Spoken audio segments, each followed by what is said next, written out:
एकाग्रता में ही सफलता का सारा रहस्य निहित है। इस बात को समझ लेने वाले सचमुच ही बुद्धिमान हैं। एकाग्रता को केवल योगी के लिए ही आवश्यक समझना एक बड़ी भूल है। एकाग्रता प्रत्येक व्यक्ति के लिए आवश्यक है, भले ही वह किसी कार्य में क्यों ना लगा हो। देखने में आता है अक्सर लोहाकारों, नाइयों, श्रवणकारों, जुलाहों सहज रूप से ही एकाग्रता विकसित हो जाती है। हथौड़ा चलाते समय लोहार यदि जरा सा भी चूक जाए तो संभव है कि वह अपने ही हाथों को कुचल डाले। नाई का उस्तरा यदि गलती से भी फिसल जाए तो त्वचा में घाव होने की संभावना होती है।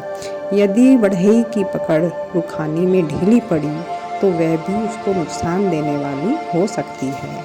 इसीलिए हो सकता है कि अंगूठे से ही हाथों को धो बैठे।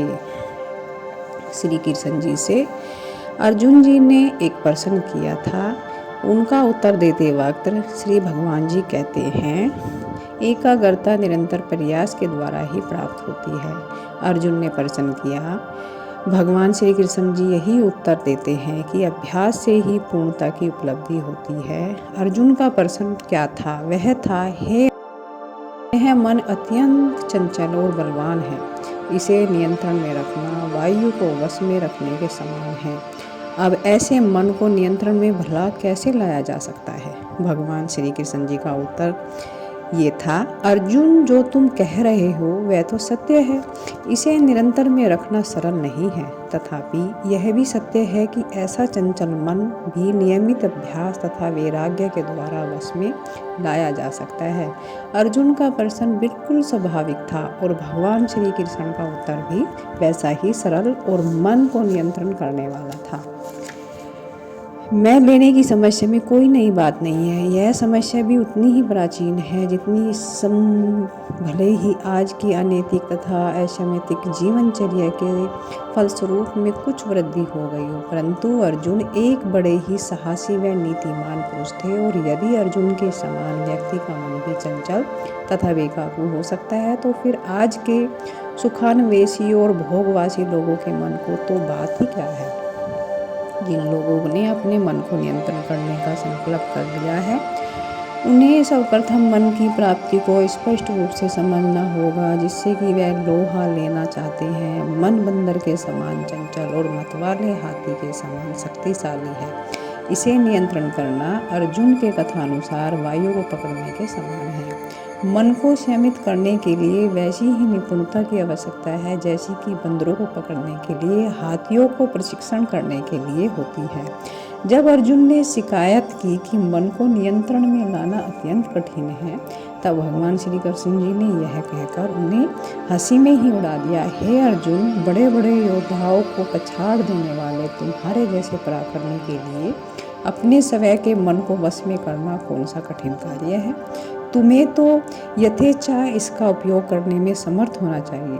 परंतु इसके स्थान पर समस्या को गंभीरता से समझते हुए वह सहानुभूतिपूर्वक बोले, अर्जुन, तुम जो कहते हो वह सत्य है कि मन अत्यंत चंचल है एवं इसे वश में करना भी कठिन है। भगवान श्री कृष्ण के ऐसे कहने का कारण यह है कि मैं मन के स्वभाव को जानते थे कि पृथ्वी के प्रत्येक प्राणी तथा वस्तु का अपना एक विशिष्ट स्वभाव है। यथा हवा का गुण है चलना, आग का कारण है, यानी कि उसका चलने का कारण नहीं है, उसका जलना है, और जल का धर्म है बहना। ठीक उसी प्रकार मन का भी स्वभाव है हर पल चारों तरफ दौड़ना, पागल के समान उछल कूद मचाना, सपने देखना, चिंता करना, हवाई किले बनाना, अपने कर्तव्य क्रम को छोड़कर अन्य बातों का विचार एवं चिंतन करना आदि। स्वभाव से ही चंचल है और ऊपर से चंचलता से भरा परिवेश भी उसे उत्तेजित करता रहता है। अतः ऐसी परिस्थिति में मनुष्य अपने तालों पर नाचने के सिवाय कर भी क्या सकता है। इसलिए जो लोग अपने मन को नियंत्रण करना चाहते हैं, उन्हें अपने आप को अच्छी तरह से वातावरण से अलग रखना चाहिए। इसका अर्थ यह कदापि नहीं कि हम शहर ही छोड़ देना चाहिए, बल्कि केवल इतना ही करना होगा कि हम अपने मन को उपरोक्त प्रकार के परिवेशों में घुलन मिलन न जाने दे। ऐसा कह सकते हैं कि यहाँ 5 ज्ञानेंद्रिय की भूमिका दृष्टि में आती है। आँख, कान, नाक, जीवा तथा त्वचा ये पांचों मन के यंत्र है।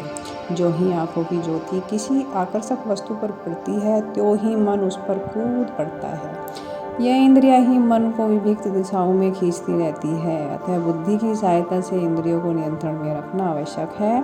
तात्पर्य यह है कि हमें उसे ना देखे जिसे देखना उचित नहीं है, उसे ना सुने जिसे सुनना उचित नहीं है, उसे ना खाए जिसे खाना उचित नहीं है, वह ना करे जिसे करना उचित नहीं है। इसी को संस्कृत में दम कहते हैं। मन ज्ञानेंद्रिय की सहायता के बिना जहाँ खुशी हो जाना चाहते हैं, ऐसी परिस्थिति में बुद्धि की सहायता से मन को पुनः वापस ले आना